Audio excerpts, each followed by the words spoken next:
Alright guys, so right now it's, can you guys see the time?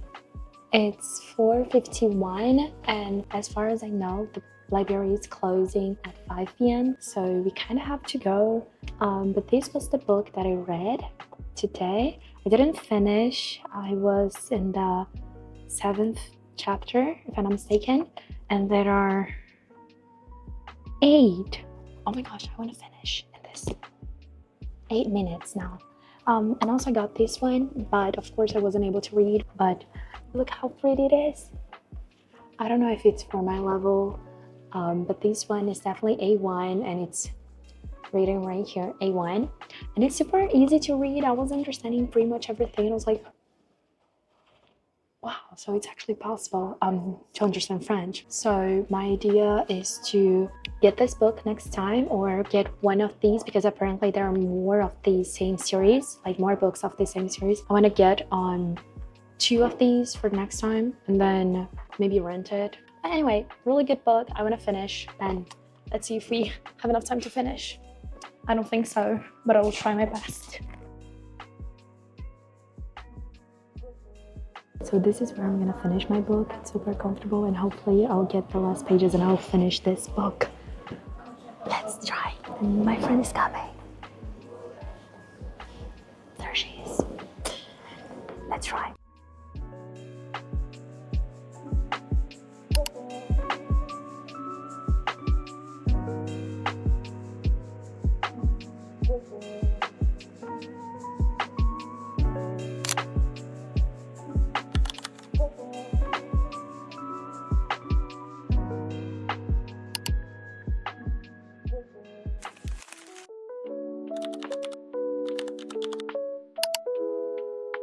Hello world, welcome back to my channel. If you don't know me, hi, I'm Bia. I've been studying French for the past 6 months, and I'm documenting my journey to become fluent in this beautiful language. For today's study session, I will be reviewing a chapter from my grammar book, and this book is very recent. I bought it last week if I'm not mistaken, but I've been studying with it and it's been super helpful. And besides that, I'll be taking the mock test for the DELF exam. If you study French as well, perhaps you have already heard of that. But basically, it's the proficiency exam to test your French skills. So as I mentioned in my last video, my goal with French is to pass the B1 exam. So I've been preparing myself for the exam starting from the very beginning, which is the A1 level.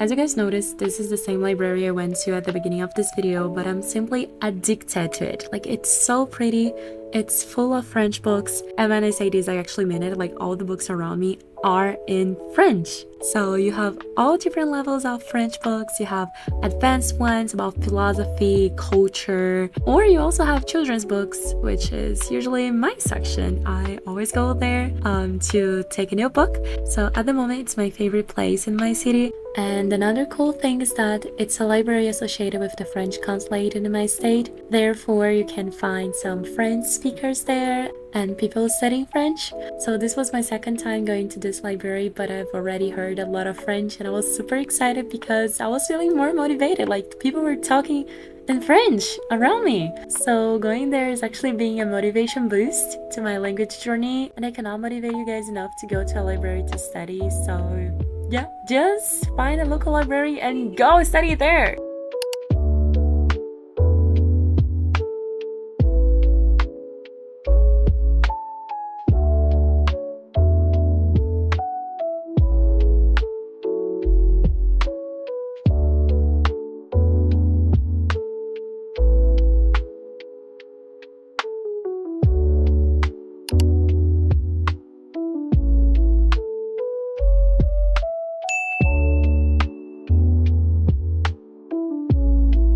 It took me a while until I decided to take the first mock exam for the DELF, but to be honest, I believe it was very worth waiting this whole time.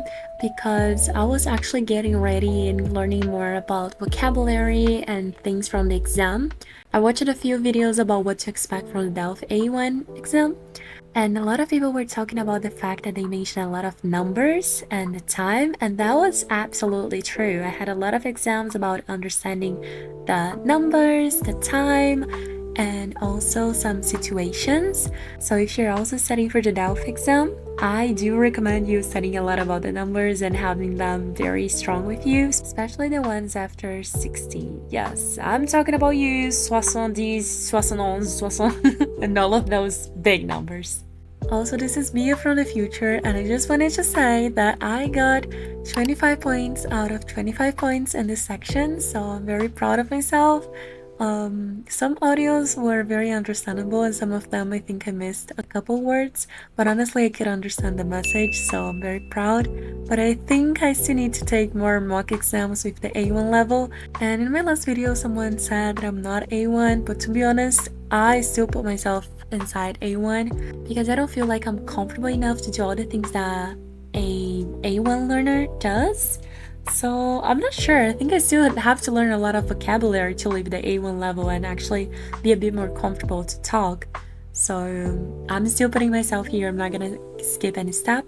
And also, I think I'm gonna consider myself A2 when I finally finish my grammar book, because I don't know much about other verb tenses besides the basic present and the basic past, a bit of the future, but I don't feel like I'm comfortable enough in the other tenses, so I feel like I still need to study more, and soon I'll be A2, I hope. I ended up getting these two books because they are from the same series and they come with exercises and a CD. And although I don't have a CD player, I found the audio online, so I'll test the shadowing technique with them. And then I headed back to the kids section because the section I was in before was actually related to language learning, so all the books there were divided between levels. And in the kids sections, they are all mixed, so it's just books for kids. Next time I'm in the library, I will try to read a series called J'apprends à lire, and I'm very curious because I want to know how much I can understand from a child's book, and apparently there are a bunch of editions from that series, so I'm kind of curious to see how they are.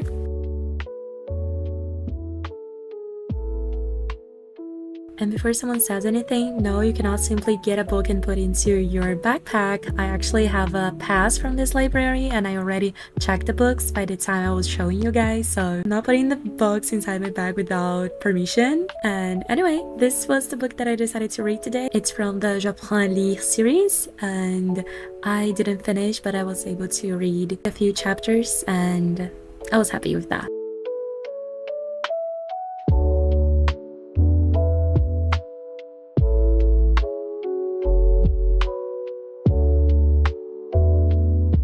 I really like the illustration style, and the text is super easy to follow even if you don't know a few words here and there. When it comes to reading French, I usually go with one of two strategies: passive or active learning. Passive is basically when I've already studied a topic and just want to stay in touch with the language, so I'll read for fun without stressing over every single word. So no pressure, it's all good, you know, just having fun. And active reading, on the other hand, is when I go all in. So I take notes on new expressions, look up vocabulary, and sometimes even read out loud to practice pronunciation.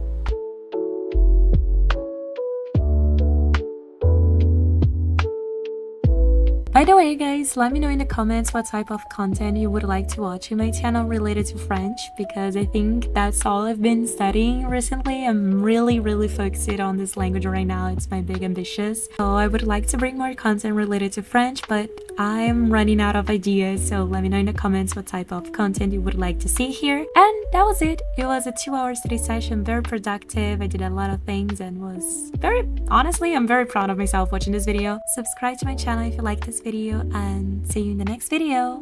Bye!